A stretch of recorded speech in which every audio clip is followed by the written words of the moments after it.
The next time your doctor writes you a prescription for a generic drug, you might want to shop around before getting it filled. A new Consumer Reports survey finds enormous differences in prices. Jamie Kopf is a magazine's senior associate editor for health. Welcome. Thank you. So how did you do this study?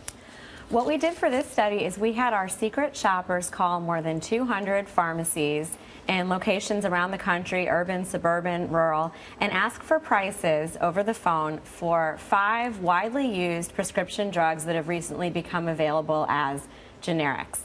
And what we found was that there was a massive price variation for our market basket of 5 drugs between the highest and the lowest priced of the chains that we looked at. The highest prices were at CVS, where a month's supply was actually $750 more than at Costco, which was the least expensive chain in the survey. That's quite a big widespread. We asked CBS to respond to your survey. They said in part this: a random price check of only 5 drugs is too small to draw meaningful conclusions about which pharmacies offer the best overall value for customers. How do you respond to that? That's a completely valid statement. I've got a couple things to say. One is that true, we only looked at 5 drugs, but this was a statistically valid survey, and this is what real consumers were told over the phone when they called about prices.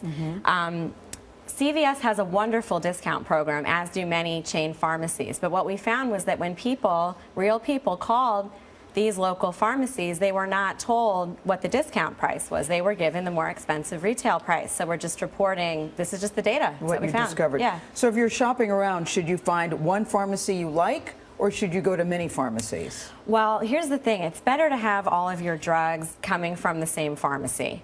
And the reason is that if everything's in one system, that can flag potentially dangerous drug interactions. If you've got something here and something there, you're more likely to potentially have an interaction that's not flagged. Why is there the price difference? I was surprised that it was so wide. Well, a key reason is that the same thing. You know, chains use their pharmacies for very different functions. At a place like Costco or Walmart, the pharmacy is really primarily a traffic driver. And the pharmacy at Costco does not have the same services that you get at a CVS, where the pharmacy is their bread and butter. And you've got 24-hour service, you've got Sunday hours, you've got automated pre-fill. So some of that is reflected in the price differences. So shop around, but find a place you like. But shop around. Yeah, all comes down to personal preference. All right, Thank you, Jamie. Thanks.